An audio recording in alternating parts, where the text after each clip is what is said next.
Waiting for the streaming to kick on, and we are live everywhere. Absolute awesomeness. I am excited to be here, even though it's a Monday. Hope everybody's doing well. I am in studio at Hannah Traffic Services, that place where we do this every day that we do this. Couple of things to know. We're not here tomorrow. We're not here Thursday. There's stuff and things going on outside of the studio where it means I can't be here. But that doesn't mean we don't love you. This is Ask a Traffic Cop, that show on the internet where I answer your traffic and police questions for a full hour. I understand, based on rumor only, that Sergeant Campbell may be joining us for the first 15 or 20 minutes, but then he left. I don't know if he's coming back. He was here. So for anyone who is looking forward to seeing his smiling face, know that he has every intention to be here for about 15 minutes, and then there's another meeting he has to go to, so he'll have to step out. But I see that there's a whole bunch of stuff waiting for us on Volley. First things first, if you want to ask us questions, know that you can certainly do that on YouTube, Twitch, LinkedIn, Facebook, and it'll show up on screen here. I can get the questions, select them, boom, it goes on the screen. However, you see, I press this button as a demo. And that's what happens. Now, and I have a Killer Draconis who just jumped in from YouTube with greetings and salutations. Thank you very much, Brent. A regular participant in the show. Now, if we are talking about the other platforms, the other platform, I need like an I need an echo button. Do I have that? Do I? I might have it. I have a large robot button. Okay, I don't have mail. And now okay, I'm not gonna press all the sound effects things. Anyway, we have the other platforms. Good morning to my wife, Leah wife, who's jumped in on YouTube, which is nice to see you. Now, if we're talking about TikTok, we do have the ability to see you or you to see us on TikTok. And good morning to Master Technician from Peterborough, and Nate who says yo, and Rod Zibo who says hi, and Cooper who says what up, officer. We have the traffic moderator saying hello to everybody, and Lancaster, New York, Joseph, hey, how you doing? A cross-border, thank you, and Sergeant Campbell's back. You know what? I got about 15 minutes. I warned them about that. Okay. Well, let's see what I can do. Your microphone is there. Your headphones are there. Good. We got Snarf Barf. I don't. Snarf Barf. Yeah, he wants to know, how do I become you? Pick up a some social media stuff, an account, a microphone, a camera. You're in business. Okay, except for the police part. You have to join the police and become a police officer first, and then you can take over being me. Cooper says, love Toronto officers, best in the world. Wow, thank you. We try to be the best. Let's see here. We have stuff. A couple of things to discuss before we get into it, because I want to make sure that we cover it. I don't forget, and in the last 10 minutes have to rush back and say, Vision Zero Enforcement Team. Yes, we have one. They are a talented group of officers who focus on changing driver behavior. They do it one ticket at a time. They do not give out hugs. Tickets are issued only. I know that disappoints many people, but if you want to meet some of these people, you need to only be breaking the law on our roads, because they are out there looking for people who choose to speed, drive aggressively, drive distracted, drive impaired, and they're doing it today in 22 Division and 41 Division. Those are the neighborhoods of Etobicoke West Mall, the Queensway, Dorset Park, Kennedy Park, Birchcliff, Cliffside, neighborhoods where real people live, work, and play and deserve to be safe. Simple as that. You know, they do an amazing job when they're out there. They are really, really good. Now I had my camera in front of the screen. I couldn't actually see it.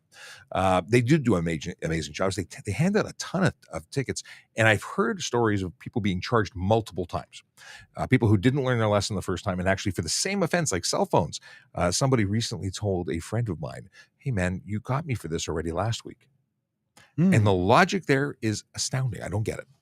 And you know what? There's escalating sanctions on cell phone tickets. So guess what? You're going to lose it even more. And your insurance? Oh my goodness. Yeah, I wouldn't want to be a person who does that, because I don't want to pay more than I already feel like I paid too much, and I'm a good driver who follows the rules. I don't want to pay more. That should be motivation in itself. Michael has a is this from today? It's from one day ago. What did Michael have to say? Hang on a second. If you're watching on Volley, know that you can actually send us video, voice, or text. To get that app or access to the app, which is available on either as an iOS, Android for people like Sergeant Campbell, and you can also get it by web, and it allows you to send us clips, and that's exactly what Michael has done. Let's see what he said. Hey, Sean, I had a question. regarding G1 drivers. Are G1 drivers supposed to tell their insurance they got G1, or are they automatically enrolled under their insurance policy and you don't have to call? And second question is it everywhere in Ontario that G1 drivers insurance is free, or is it just some companies? So it's not a matter of free insurance. What it is that the vehicle has to be insured. That's the vehicle. In Ontario, we insure vehicles, not drivers. But drivers, when the G1 comes, like when I called the insurance company for my wife, they said no difference in premium, but we want to mark it down. Thanks for letting us know. There's no change in premium until you get your G2 in most cases. And many people wonder, do I have to be insured as a G2? Well, if you live with a driver, most insurance providers want you to be insured. If you're borrowing a car and you have the ability to do that, and it's somebody that you don't live with, they can lend you the vehicle as long as it doesn't contravene any of the contractual obligations. They might say nobody under 25 can drive. They make that arrangement with you as the customer. You need to abide by those things, because if you break the rules, although not illegal, they may choose not to what's it called? Cover you in a claim situation. That's what it is. They could reject your claim. Yeah, that was terminology. It's a private contract between you and your insurance company, and whatever rules that you agree to and they come up with, you have to abide by them, because if not, then they, like I said, they won't cover you. So you, in the event that even if something happened where somebody else caused damage to your car, you would still not be covered. And in terms, so it's really question 1 and 2 together, because you asked if it's free everywhere, and it's not that it's free; it's that you can drive vehicles that are insured, but you also must be supervised by a licensed, qualified G class driver. They have to have their G class and 4 years experience, and be sober in the front passenger seat. And how do you tell if they got 4 years experience? Ooh, the dots. It's all about the dots. It's the 4 dots. It's about the dots. So I was out this weekend with some friends, and we started talking about the 4 dots. And everybody had to bring out their driver's license to have a look. Nobody noticed it was there. It's amazing. And now everyone knows, and everyone who's in Ontario right now is probably looking at their driver's license, trying to figure out if they are qualified to supervise a G1 driver. And just to let you know, bottom right-hand corner of your license has a mini-me miniature version of yourself. To the left of the mini-me photo, you'll see 4 dots vertically oriented, arranged, dotted, and that's the dots that we're talking about. And that means that you're qualified according to ministry records. If you do not have that, then you are not qualified to be an accompanying driver. You may have had a period of suspension in there. You might have not actually reached the required, years. So you have to wait until you get that other driver's license. And it's a brand new driver's license you have to have in your hand. Yes.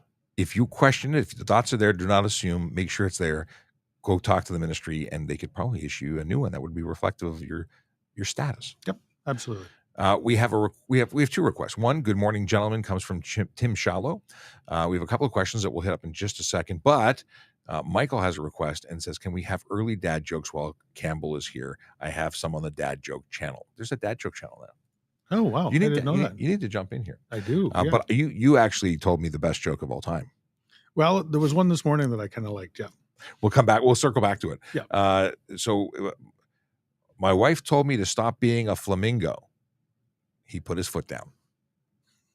That's not bad. Yeah, that's not bad. Why don't seagulls fly over a bay? They would be bagels. That one I've heard before. That one's good. I like that. I like it a lot. Okay, Sean, before we get into this, I have something really serious to talk to you about. Tell me. I have actually given up on using Velcro. I'm done with it. I'm done. No more Velcro for you. Why? It's a total ripoff. I love that. It's actually really good. Okay, moving on. I got tears in my eyes. I really, that's it. I'm remembering the first time you told that to me like 20 minutes ago, and I loved it. Okay. Bader has a question. Can I transfer a car with an international license? So international license is not necessarily a license. So a foreign license, can you buy a car in Ontario with a foreign license? I don't know. Can you do that? You don't have to be licensed to have a car. No, you don't have to be licensed to have a car, but to register it in Ontario, I think they would actually, they would create what's called a RIN number for you. It's not a RIN number, it's a RIN. So it's a registrant information number. We keep getting called out for the number. Yes. So they would create a RIN for you, which is, it goes to all the vehicles that you own. It's searchable by that. You don't need a driver's license. You don't need the 15-digit number, but a RIN is a 9 number unique to each individual people that have vehicles in their name Good to know. or companies. So that would mean that because I know people from out of province can purchase a vehicle, have a temporary transport paper that they fold up and stick in the window because they're not getting plates in Ontario. They're taking it back to their home province. You're talking about another country. So there might be more to it than that. I don't know. Maybe you're shipping it out of the country. That's So you can purchase something here and ship it out of the country. That's not a problem. It's whether you want to register it here is the issue, where they, without a driver's license, yes, you still can. They would create a number for you. It'd be unique to you. And in terms of an international license, really, or a foreign license, because there are driving privileges extended to people with foreign licenses, an international license is a bit of a misnomer. It's not a license. It's a translation card issued by your home country. And on its own, it's not valid for anything other than describing what's on your actual license. So you need your actual foreign license and your international license card together to be valid. right, in Canada, it's issued by CAA. And it's a private company, so they have nothing to do with the government. They just take your driver's license and translate it into whatever language your country you're going to. I really felt like James Bond when I got my international driver's license. I had no plan on traveling, but I wanted to have that piece of paper. I still have it somewhere. This piece of paper with my with a photo. You're too cool. Yeah, that was cool. That's what it was. If a speeding ticket gets here we go. If a speeding ticket gets dismissed, do police still have a record of the infraction? We have a record. Interaction. Yes. Oh, thank you. Thank you for reading what I did not read. In interaction. Yes, we do. Everything we do is stored in our computer. So if we pull you over and give you a warning, it's a record. If we pull you over and lay no charges, there'd be some degree of the actual event, even though we may not record details of it. But there's always a breadcrumb trail left by these things. It would not be used for sentencing purposes, though. It couldn't be used by the court, couldn't be used by the Ministry of Transportation. You are not convicted of it. Yes, there's a record because it happened, but it can't be used. Here's an interesting question. Is it possible to make an ATV street legal for city driving? Is it possible? Yes, it's possible. How so? Well, you can modify it enough to meet the minimum safety standards to operate on road. You're changing tires, you're changing lighting, you're changing safety equipment, you're changing an ATV. You would have to change absolutely everything. Is it possible? Yes. Can you build your own car? Yes. But you need to have everything to qualify. Would it make sense to do that? No. It absolutely. So you'd have to basically take your ATV and make it into a car. You'd have to take your ATV and change it in such drastic ways that it really would no longer be an that ATV. Possible is a bit of a stretch then, because as an ATV, while it's VINed as one, it's an off-road vehicle that does have privileges in certain jurisdictions on the road, with certain conditions. But like City of Toronto, it would be prohibited altogether. And I guess unless you modified it, where you get to take the possible and made it into a car, a vehicle, a motor vehicle safe for the road. Yeah. Interesting. Okay. It would cost so much to do, though. It's not worth it. But there are people that make their own cars. They can manufacture their own car. They can buy kits and make their own car, as long as it meets the minimum safety standards. So who would set that? Who it would be Transport Canada, or that would be VINing it as a safe vehicle for the road? No, it would have to pass the motor vehicle safety inspection. Interesting. Okay, we'll have to. I wonder if anyone's ever done it. My wife says that today is Nowruz. I don't know if I'm pronouncing that correctly. Maybe it's Nowruz, and I feel terrible because I don't know how to pronounce it. But anyway, today, Happy New Year to anyone celebrating that day. And I thank you for bringing it to our attention because we were completely out of the loop. No one told me. Okay, Nick wants to know. I love this. Is it legal to have a smoked license plate cover from Canadian Tire? Nick, I'm sorry to tell you that license plate covers of any kind, smoked, colored, or clear, are illegal, along with the license plate frames that come with your dealership that advertise their salesmen to get them more business. All of those are prohibited, technically illegal. And when I say technically, it's because they're illegal, but we obviously focus on the ones we can't see properly. Very often people have license plate covers that really don't impact. And we may not be pulling those people over right away, even though they're technically violating. We're looking for ones that truly obstruct license plates and make them illegible. Yeah, if you notice, license plates, actually, the numbers are raised on it, and that's to change your ability to see it. They're colored differently, but if you put a plastic cover over top of it, any dirt or any dust or anything that's on there is not going to stand out on those letters. You're not going to be able to differentiate them. You're not going to be able to see them. And people make the excuse that it's to protect them. These peeling plates, it's an epidemic. We need to protect them because, well, first of all, if they are damaged within 5 years if they're defective in peel within 5 years, they're covered under a warranty, get them replaced at no charge. If they are beyond that, just pay to get them renewed. It's $52 to give you a new set of plates. It's cheaper than the $110 every time you get stopped. You know what? And I kind of understand the theory behind it. You do want to keep your car looking good. I see clear plates on the front, and I'm less likely to pull somebody over.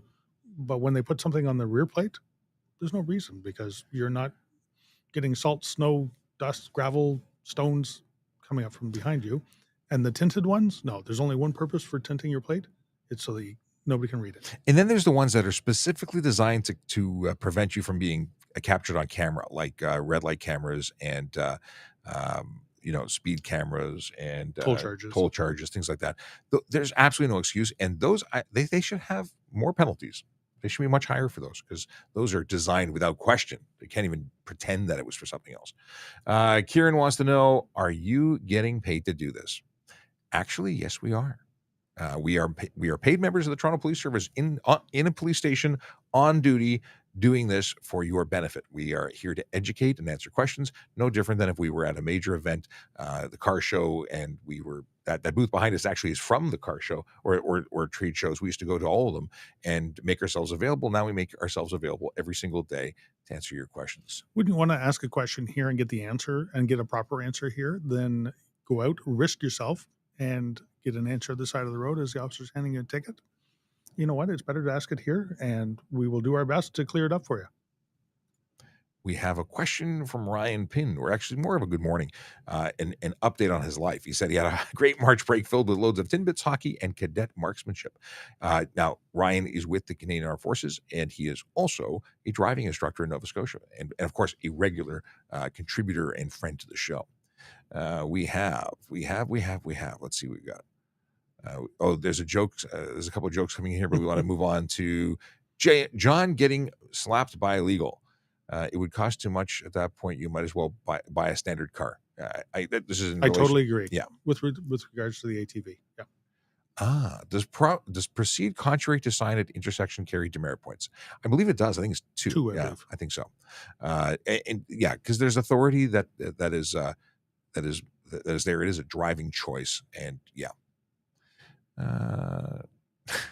If I owned a DeLorean, I'd probably drive it from time to time. That's the wrong button. No, I like it. You like it? I like it. Okay. I really do like that one. Who is that one from? That's from Q. I liked it, Q. That's funny. What was the other one?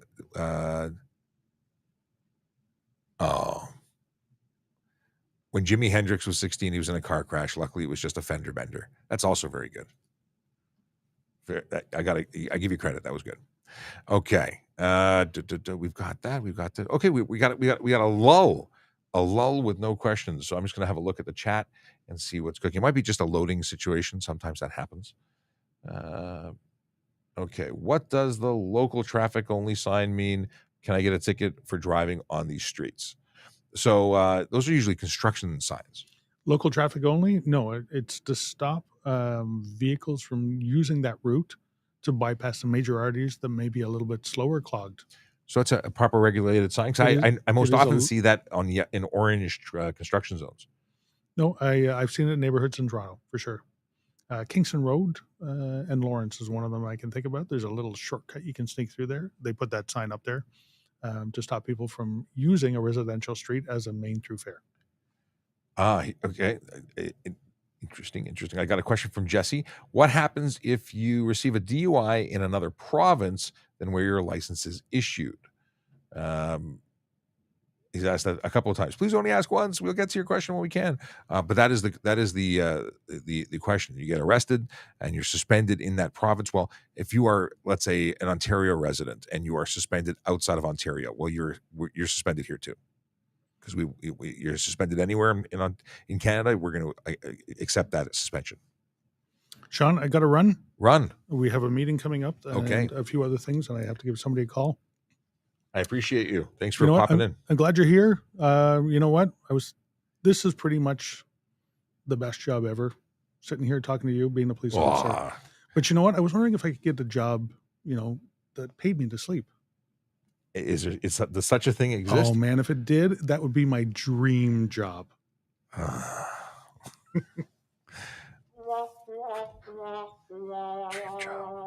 Or you could be a fireman. Well, there is that. Oh, I actually really appreciate firemen, but that doesn't mean I don't take the opportunity to give them a dig when I can, because we're all friends. And actually, there's animosity between firemen and police officers in some places, and maybe that's just jealousy because they get to nap and cook on duty. Not that I am jealous, but I will say this: that whenever I've investigated collisions involving fire vehicles, they make amazing food, pizza, like everything, really, really good.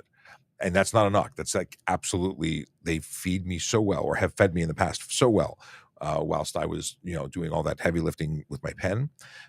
They do much more heavy lifting. That's a very strenuous job. Let's see here. What did the green grape say to the purple grape? Breathe. Too funny. Okay. Why can't motorcycles do push-ups? They're always too tired. Oh my goodness. This is turning into joke day. Actually, here's not a joke day. It's something to while let some questions queue up. Last night, I got into some interesting conversations online with people who didn't like the fact that I use the terminology, and we generally use the terminology of traffic safety as a shared responsibility. It really bothered them. I mean, they were people calling me names. They were very unhappy. If you want to read back what I said and what was said back, mind you, I can't read the ones that blocked me, but you can go back and check out at VoiceOver Cop on Twitter, because there's all sorts of dialogue there. And I talk about the fact that we want everyone to be safe, absolutely everybody. And it doesn't matter whether you ride, walk, or drive. You're using the road, and that's a shared space. And everyone has a responsibility to be as safe as possible.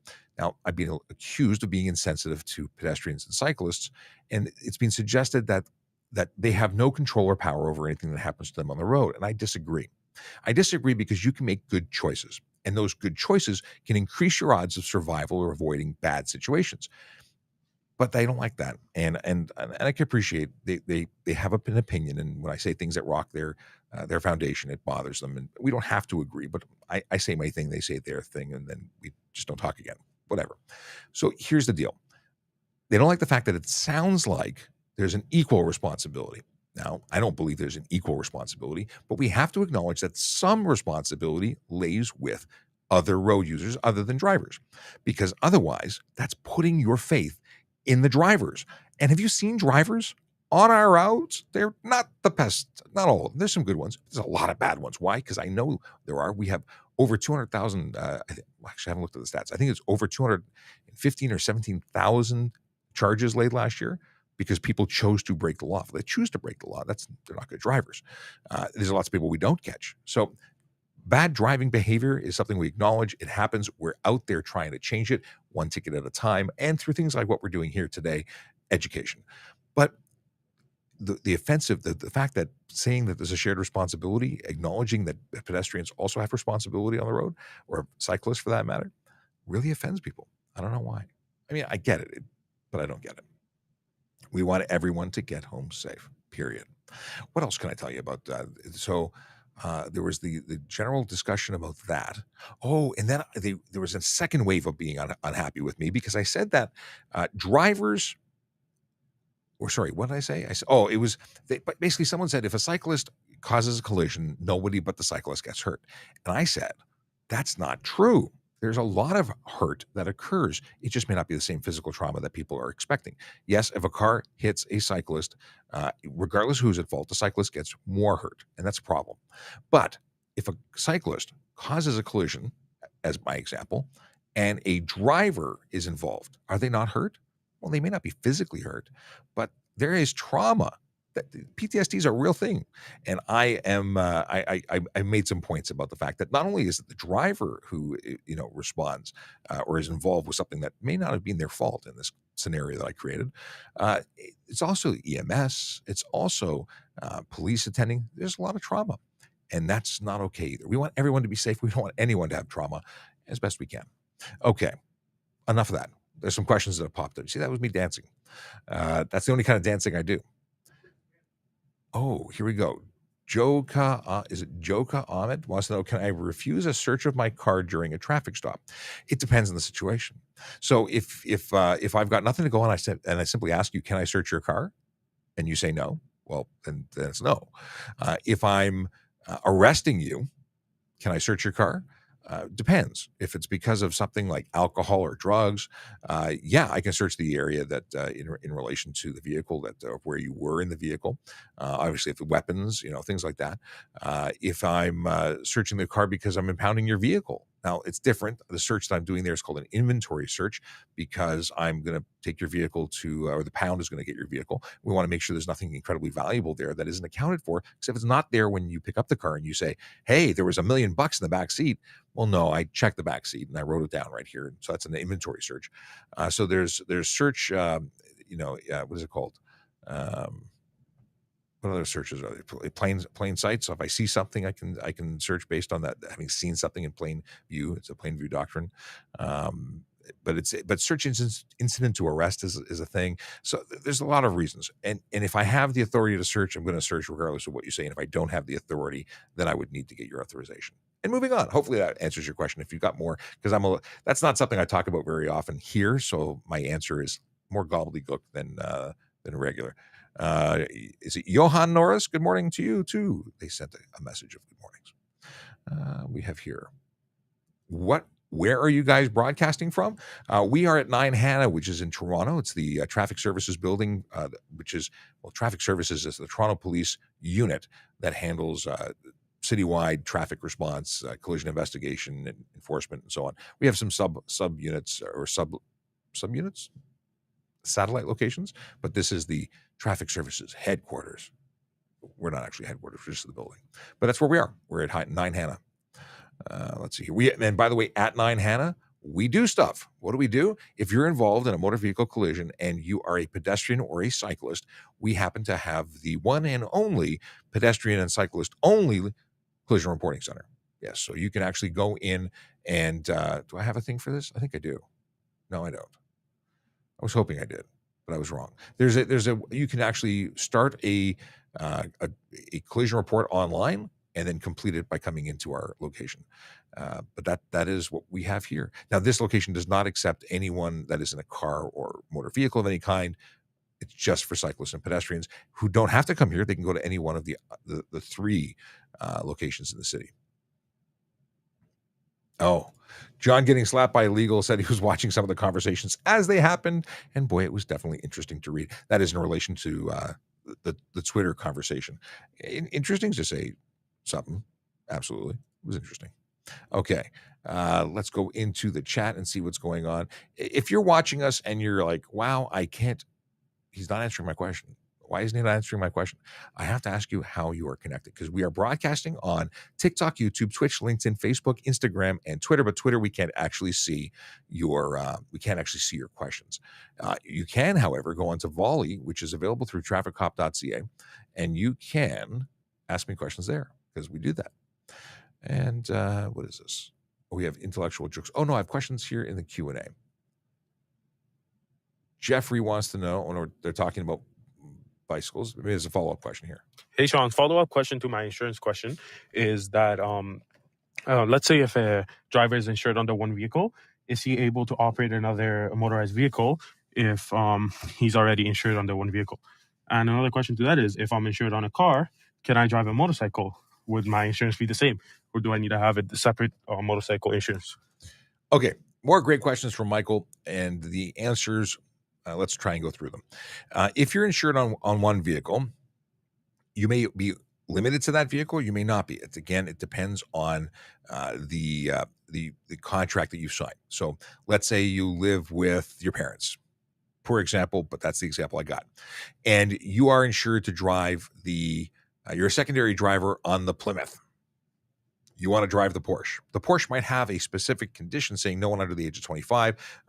They may even specifically name you as someone that is not insured to be in that vehicle. From a police perspective, we don't care. We see licensed driver, vehicle licensed, and insured. That's it. But in the event of a crash, they may say they're not covering it because they choose not to, because you violated their contract. Now, when it comes to borrowing an insured vehicle, if you're licensed for that class of vehicle and the vehicle is insured, you're insured on it. But between different classes, if you don't have a motorcycle license, you're not insured on a motorcycle. You'd be an unlicensed driver for that class of vehicle. So in that situation, it depends if you were qualified to drive the vehicle. And then it would be the same thing. If you're qualified to drive a motorcycle, you can ride any motorcycle that is covered. Again, as long as you're not excluded. And that, again, is a discussion with your insurance company, not a licensing issue. All right. The Grinch. How many detachments does TPS have? So we're called divisions. We have is it 15 divisions? But we also have specialty units, so it's a weird number. I think we have 15 divisions, and then traffic services isn't really considered a division. It's a what is it called? A central a support unit. And then we have other units like police dog services and the mounted unit and so on. So we've got a lot. Check out tps.ca and you can get all the information about all of our different units. In addition to that, we are currently hiring. If you're interested in becoming a member of the Toronto Police Service, check out tps.ca/careers for information about everything we do. And when I say everything, I mean the jobs we are currently hiring for, because we do a lot of things that aren't on the website.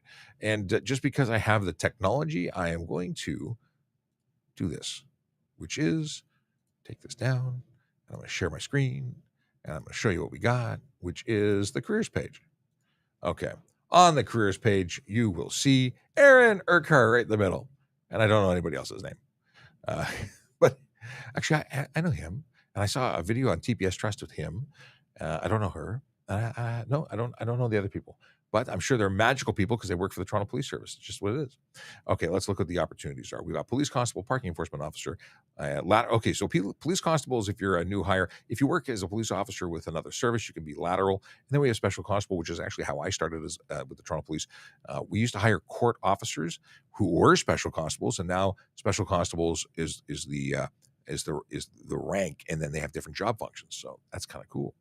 We have parking enforcement officers, comms operators, and civilian roles. And I always go into the civilian roles because these are the positions that are currently available, but there are more available. So we have communication services. That's one. Staffing. I think these are the same ones that we had last week. So employee service records department at Toronto Police headquarters. When you go into these, you can see what the pay is, what the hours worked is, location, and where the cutoff date is. So if you were interested in applying, today is the day that it opens, and it closes on the 28th. And all the qualifications for the job are listed. Can I go back here? Yeah. Temp pool. So people who are applying as a temporary worker, and then they can eventually hopefully become qualified temps and maybe apply for jobs and get full-time employment. Communications operator, all the stuff is here. 3 positions currently available to people who are interested in working for the Toronto Police Service. And I've been with the service for 23 years. I think it's the best place to be. And if you are looking for a job that is a career with many jobs as opposed to a job, because you can start in one place and end up in another, and always find something challenging to do, you should really consider us. Okay. What is this? What is this? DW wants to know, can I be asked to roll up my window to test tint if the officer has not seen my tint? Yes. We can perform an inspection.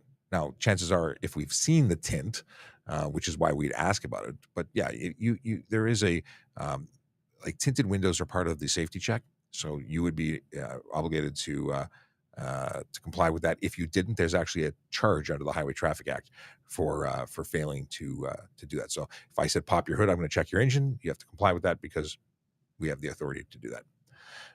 How long does it take to get on to SWAT?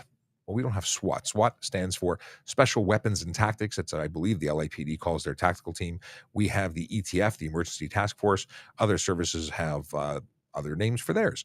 But generally speaking, you need to get into any specialty about 8 years on the road, where you develop your skills and abilities as a police officer, going from a 4th class to a 1st class constable, and developing skills, knowing who you are and what you're doing before you're going to do something specialized. Once you're that particular job, only based on secondhand information, requires multiple interviews, tryouts, being ridiculously in good shape. So I'm not joining that anytime soon. And then there's psychological testing in addition to that of what, to become a police officer in the first place. So there, hope, but you know what? These are great questions to ask, and the people to ask are in recruiting. I have lots of little bits of information. They have lots and lots of great detailed information. ADGTV wants to know, can I use a moped with no license? No, you must be licensed. A moped is a motorcycle under the HTA. You have to have license, ownership, and insurance, which drives me crazy when I see people operating them without a license, without a helmet, and without license plates. That happens. I was driving home from work a couple of weeks ago. I think it's a couple of weeks ago. There was two young persons operating a moped northbound on Dufferin Street with no helmets on, no license plates on. I can only assume no license and no insurance. That would have resulted in charges by me had I, been in a police car at the time for, I don't know, drive vehicle no license. That carries a $5,000 to $25,000 fine for the first conviction. It goes up after that. Then there would be the no licenses, the no license plate, the no insurance. Sorry, they covered the no insurance, the no like permits. No, I would, every single charge under the sun would have been laid in that particular situation. There's no excuse at all. What is this? Oh, the Grinch is saying easier to watch on Twitch. Interesting. Why? What makes Twitch better? I want to know. We're on all of them, but I'm curious why you think that's a better viewing experience. Yeah. The Grinch wants to know, or it states, I'm just finishing my bachelor's degree in criminology and policing and minor in human rights and diversity. Anything available for that? Right now, only the positions that I read, but I have seen things in that area. So keep checking tps.ca/careers on a regular basis, because postings happen when they happen and they disappear. So in the example I showed you earlier, there were about 8-day windows. So you want to be checking every 5 days minimum and have your stuff ready. But you can log in and create a profile, upload your resume and all the stuff that you have available, so you're ready to go when posting that you're interested in becomes available. Okay, what is the employment process like? How long does the application process take? I don't know anymore. And this is where I guess we have to have someone from employment come in and do a podcast again. But the deal is, I've seen people who apply get hired overnight. That's an exaggeration, of course, quickly. And I've seen other people who took a very long time. My first application to the service was back in the late 90s, and it took a year. And I was convinced that somebody lost my profile. And then when someone looked at it, sure enough, it looks like they did. They found it again, and I was hired very quickly because there was a class coming in. Then I applied to be a court officer, and I think within 6 months I was hired. I applied to become a police officer, and then there was a freeze. So that took a long time, like a year. There's always potential delays. Right now might be the very best time to apply because we are hiring people and we're looking for a lot of them.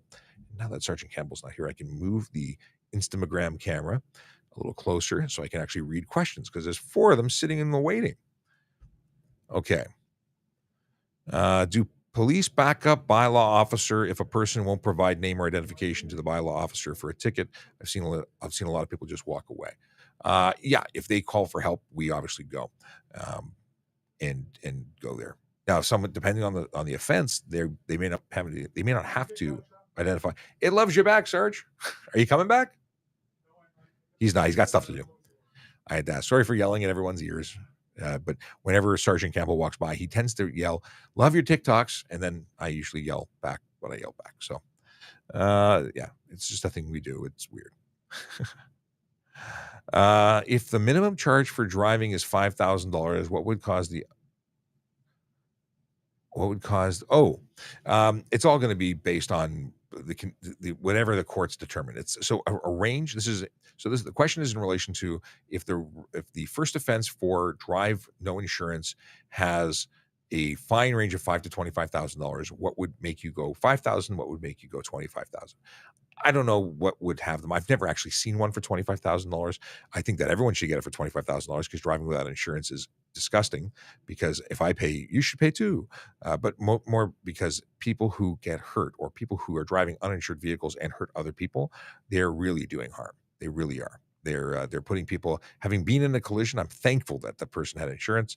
I'm thankful that I had insurance, because it took both of their insurances to pay for things that I needed when I was recovering, and I'm still recovering. It's unfortunately, many of these things are lifelong. But I don't know what would cause a judge. I would imagine it would be based on, was it just a stop versus a stop with a collision where people were injured? I think that the factors surrounding the charge would dictate, but I really don't know what goes through the hearts and minds of JPs and judges. What is this? Oh, I don't know the answer to this, but I'll put it on the screen anyway. What is the fine for using dyed fuel without the appropriate plate or registration? So this is talking about farm fuel. Farms get reduced price fuel, from my understanding, for use on farm equipment because they're in the process of agriculture and whatnot. They get a discount if you're using that fuel or buying fuel for your personal vehicle that isn't plated appropriately. There are fines. I just don't know what they are. I don't work in a farming community, so I've never had call to lay it. But I'm sure I could phone a friend. I just don't know where. I don't know even. I don't know. Okay. What is this? Still wondering, ARZ license, can you drive air brake trailers? You need to have an air. Oh. Yeah, I still don't know the answer. I think you need to have an air brake. You have to have the air brake designation. You said if you have Z, I don't know. I say, who can I ask? Is somebody in earshot? Nobody's in earshot. I got to keep coming back to that. Okay. Can you as a traffic cop, oh, this is a great question. Can you as a traffic cop enforce non-HTA laws? Yes, I'm a police officer. I can enforce any provincial law, any criminal law, because I'm a police officer. First, I just happen to specialize and work at traffic services, but that doesn't make me any different than any other police officer out there. We just happen to have different specialties. Some of them, are gang, investigators. I am not. But we're all police officers, having graduated from the same police college or, a similar one. Because obviously, if you're not in Ontario, it's not the same college. What is this? Oh, I really think this is great that police went to a platform and used to answer questions from the public and create and bridges the gap in community trust. I think I read that properly from the Grinch, and thank you very much. Yeah, this is awesome. We've been doing this for a couple of years. It really became popular for us during the pandemic when we couldn't get out and help people, but wanted to find a way to make ourselves available so we could answer your traffic and police questions, because that's what we do. And we couldn't rely on the means of engagement that we used to. And here's the thing. Yeah, anyone could call the police station all the time, anytime, and ask a question. They may or may not get someone who knows the answer. They may or may not feel comfortable calling and having a one-on-one. This makes us much more accessible. And that's important because we want to help you. A lot of people accuse us of being tax collectors and accuse us of, being tough meanies to give tickets. And all we want to do is make sure people get home safe. That's all we care about. That and donuts. No, we don't care about donuts. But I like saying that. So many people think we like donuts. I don't dislike donuts. Okay. We talked about this. We talked about that. Interesting question, Michael. I don't know if dealers actually get more business from license plate frames. I just don't want to what do you call it? To pay to have no one's paying me, so I don't want to have advertising on the back of my vehicle, and it's against the law. Okay. Michael says should be able to drive with air service brake with Z. I don't understand that user claiming to have ARZ because why would A be restricted with a Z? I don't know. I'm not a person, so I am having dialogue with Michael and ignoring you, but I believe Michael drives truck. Okay. Oh, interesting question, and we'll talk about that in just 1 second from Frosty Obliques. So let's see what John is saying. Good morning, Sean. The fine for running dyed diesel is $440 plus victim surcharge. 440? Good Did morning, I hear Sean. that right? The fine for 440. Okay. Thank you, John Woodstruck, who knows stuff and things that I do not. 400. That's a lot of money. Wow. Don't avoid paying taxes on gas. That's bad. So 440. Yeah, that's serious. I don't even know what someone would do to find dyed gas, but it's good to know that if you use it, you'll get in trouble. Okay. Who do you call when a police officer is abusing power in public? Well, you have the ability, if you believe that someone is doing the wrong thing, to make a complaint. You can call a sergeant. You can go to a division. They will likely refer you to the OIPRD, which is a civilian oversight. But you can certainly make complaints, and they will be investigated. They may not necessarily be abusing power, but that's why they do investigations. Top of the morning to you, Sean. What's the dynamic like with TTC trolleys and general traffic and pedestrians?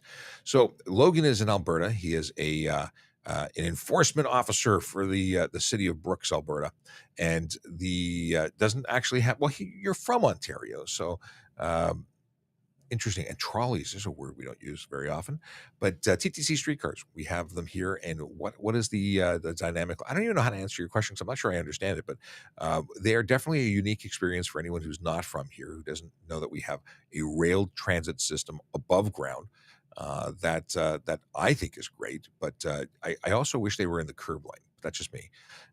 It does cause some issues, and it caused some issues for Tesla when they were trying to figure out how to circumnavigate these things. What is? I don't know how to answer your question, Bill. What do you mean? Tell me more. What do you want to know? Like, do people like them? I assume they do. But very often we have a problem with cyclists and drivers not yielding or not stopping for them. We have people who step off the curb before the vehicle comes to a stop, which is, by the way, against the law. You can be charged for doing that. You must wait until the vehicle, the streetcar comes to a stop and opens its doors before getting into the road. But people just wander into the road waiting for them because they anticipate their arrival, and then sometimes bad things happen. Okay. Oh, it really? Chase says, and by the way, this is the first statement from Chase in the show. This is weird. 47 minutes into the show, but I guess you're allowed to be at work and do other stuff. But Chase is a regular contributor, and it's usually like the first 5 minutes of the show before we hear from him. Chase says they lowered a neighborhood in south end of Cambridge to 25 kilometers an hour. We have tons of them that are 30 kilometers an hour, so I'm not surprised. The deal is that speed kills, and I know people lose their mind when I say that, but it does. If you hit someone at 25K, they're probably going to yell at you. And if you, well, maybe that's an exaggeration. Maybe they'll be hurt, but not dead, and still yell at you. But if you hit them at 60, you're probably going to come close to killing them. And if you hit them at 70 or 80, I think you're nearly guaranteed to kill them. This is bad. We want to make roads safer for everybody. The whole concept behind Vision Zero is to make roads safer through enforcement, education, and design. So we want to make safe places for vulnerable road users. We want to make side roads slower so people don't make it unsafe, but people who are just zipping through side streets, it changes the way people use roads. If they can do 60 on a side street, which they can't, not safely, people can't walk walk in their neighborhood safely. There's concern for their well-being. So that's why there's so many reductions in speed, and I support it entirely. You know what? When you actually set your sights on doing the speed limit, it's not a big deal. It's not a big deal. Slowing down is easy to do. I know it drives people crazy. I set my speedometer. Now this is for on the highway, 190 kilometer an hour zones. I set my speedo or my cruise control at the speed limit. And I'm stopped and I'm passed as though I'm not moving on my way to work every day. And on my way home, if I'm even lucky to get up to 40 is impressive, but that's another story. It's not slow. And I don't get anywhere it doesn't take me any longer to get to where I'm going, because the people who are going fast are constantly accelerating and decelerating and changing lanes and doing all sorts of unsafe business. And yeah, they're putting extra wear and tear in their car. They're burning more gas, and my consistent 100 all the way to work, and then dropping down to 90 once I get onto the DVP. It's easy peasy. I even find myself passing them at some points because they don't know where they're coming or going, but they are risking not only their licenses, their points, their everything, their lives. Okay. I'm canning. Oh, here we go. I'm planning to get my bike license. Can I skip my M2 and get my M if I have foreign experience? It depends on the ministry, whether or not Drive Test will accommodate or accept any of your experience from elsewhere. So you need to check with them. I don't know if you'll qualify or not.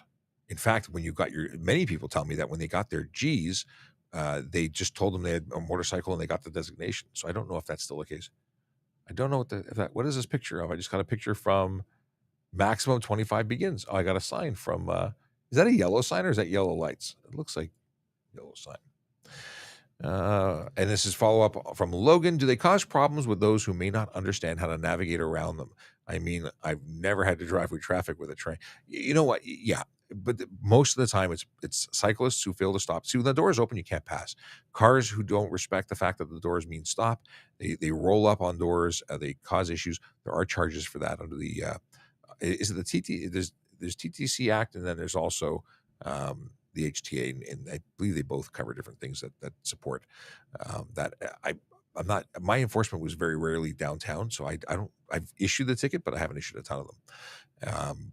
But I would issue more because I see it. I see people, drivers and cyclists, putting folks on the road trying to get onto trolleys at risk. See, you got me saying trolley now. What is this? If you're doing a breathalyzer test and the guy blows 0, but he has an open container, what's your next move? You charge him for the open container. You can't have an open container regardless of you've consumed it or not. That may not be the answer you're looking for, but you can't break the law. Any of the laws. There's no picking and choosing. They're probably, it depends. They're probably getting a ticket.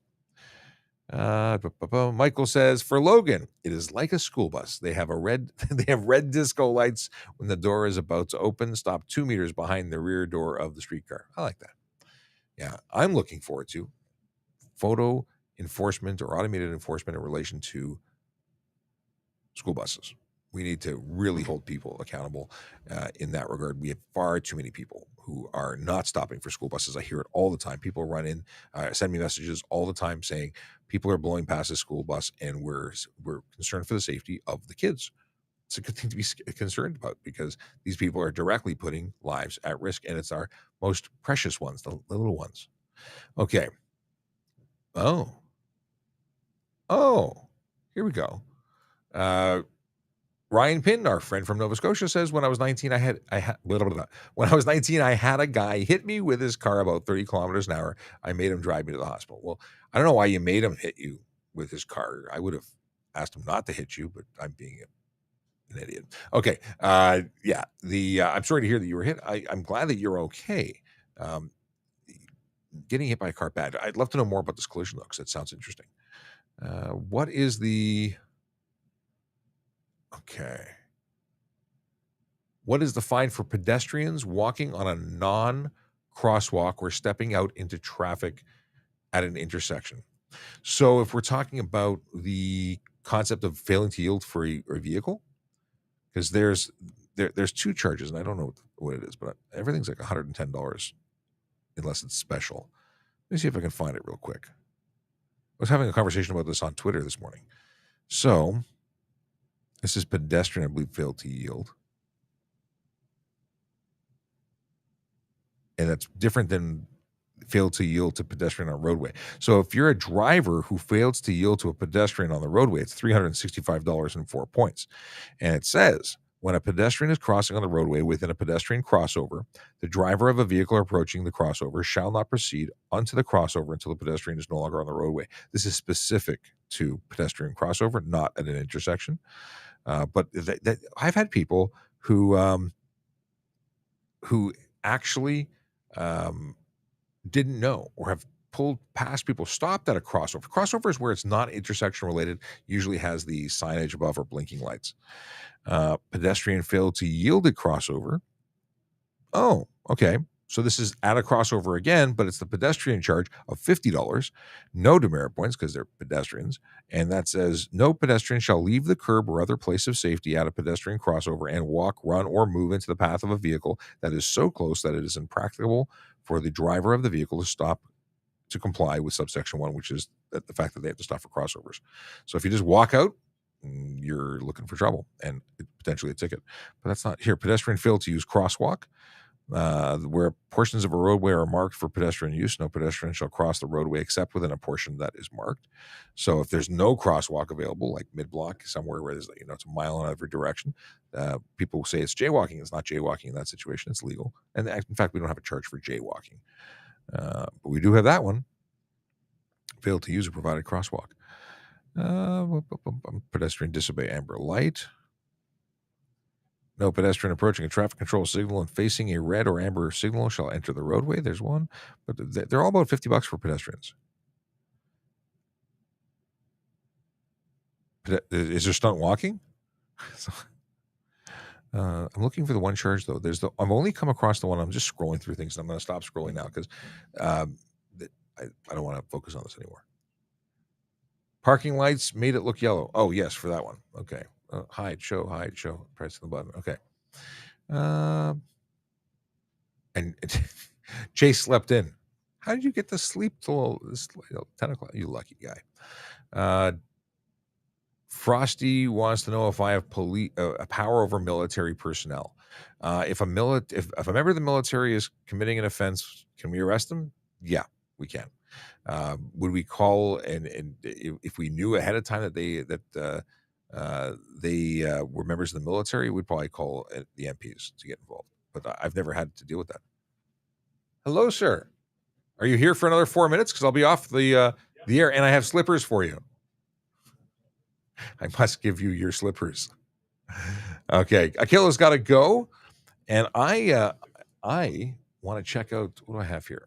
I want to check out the chat to see what's going on as I catch up and look for Monday's joke. What did everyone call the teacher who carried a textbook in her pocket?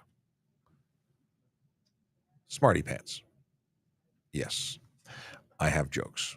They're not all good, but I peel them one day at a time. I'm not here tomorrow because I have things that must be done that will keep me elsewhere. However, I will be here Wednesday. And then Thursday, I will not be here. So if you want to join the show, the next opportunity will be Wednesday. And Logan, maybe Wednesday is a good day for you to join in.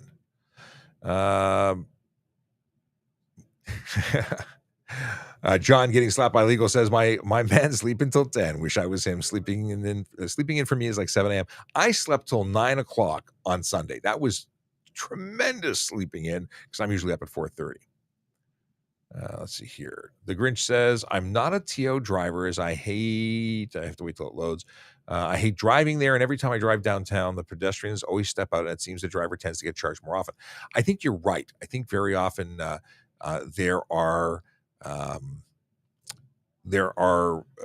an overrepresentation of, or at least a belief that the cars are always doing it wrong. And actually, I was talking about it on Twitter today.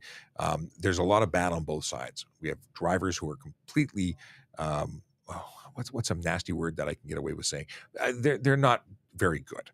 They stink. Yeah. They don't understand that pedestrians have a legal right to be there if they're lawfully in the road. But I also see pedestrians constantly never pausing for any vehicles. And then we end up with traffic backed up for kilometers because there's a rush of pedestrians who just don't care.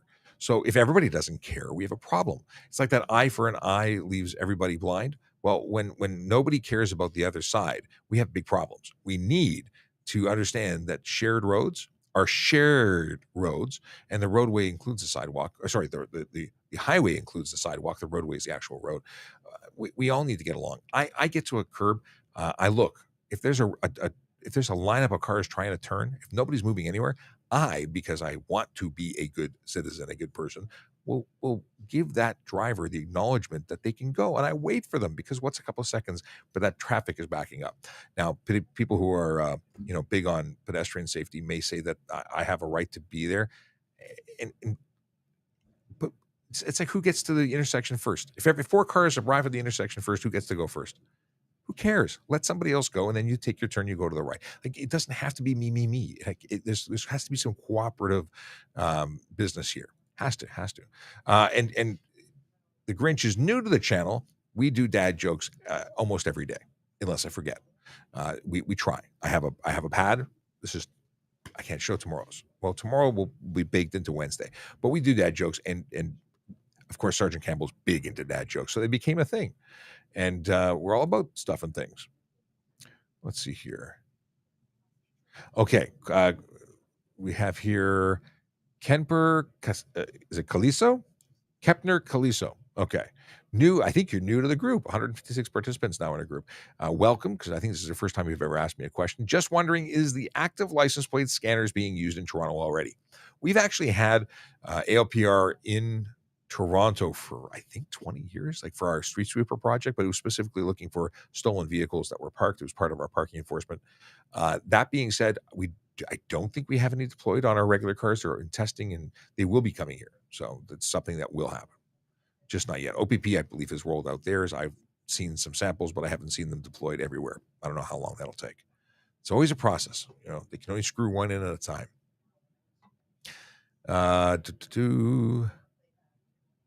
Okay, so backstory on the 35-kilometer-an-hour or a collision with Ryan Pinn. He had just finished band practice and was walking to town to hop on the bus. No sidewalk, and this guy was just trying to be funny because he knew one of the guys I was with. Yeah, nothing funny about that. Good to know. Okay. Can't go a single show without asking a question. Well, I appreciate that, Chase.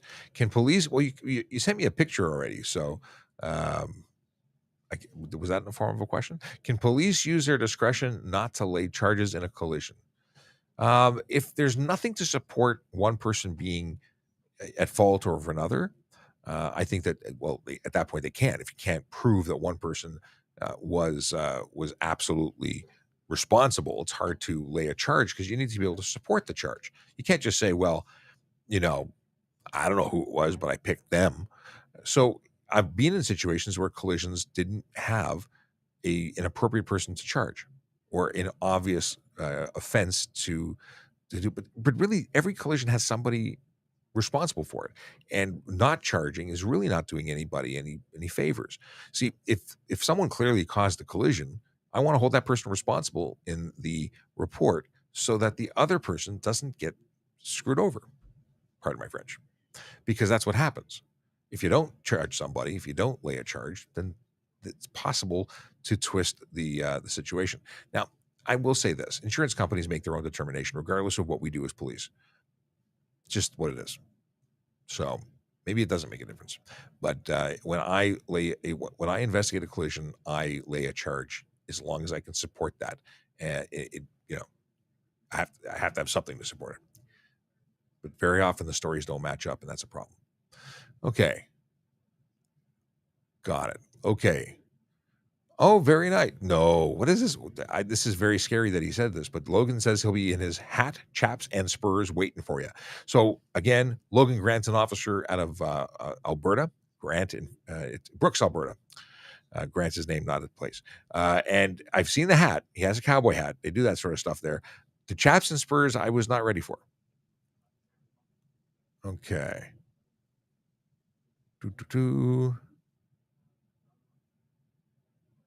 Okay. And the Grinch is coming back on Wednesday. Awesome.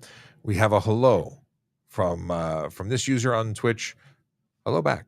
But questions are preferred other than just hello. Hello isn't a question. Okay.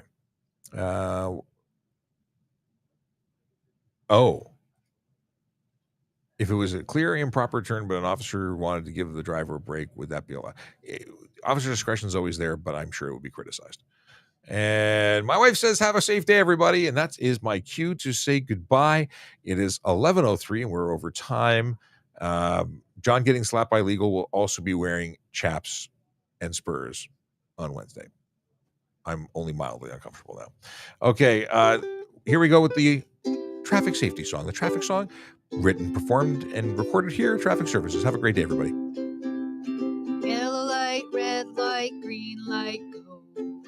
Driving safely helps the traffic flow. Watch for pedestrians, look out for bikes, and don't drive like a jerk that no one likes. Yellow light, red light, green light, go. Driving safely is the way to go. Put down your cell phone, nobody needs you to text and drive on the DVP. Yellow light, red light, green light, go.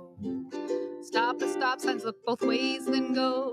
Seatbelt, save your life indeed. And watch your driving, don't speed. Yellow light, red light, green light, go.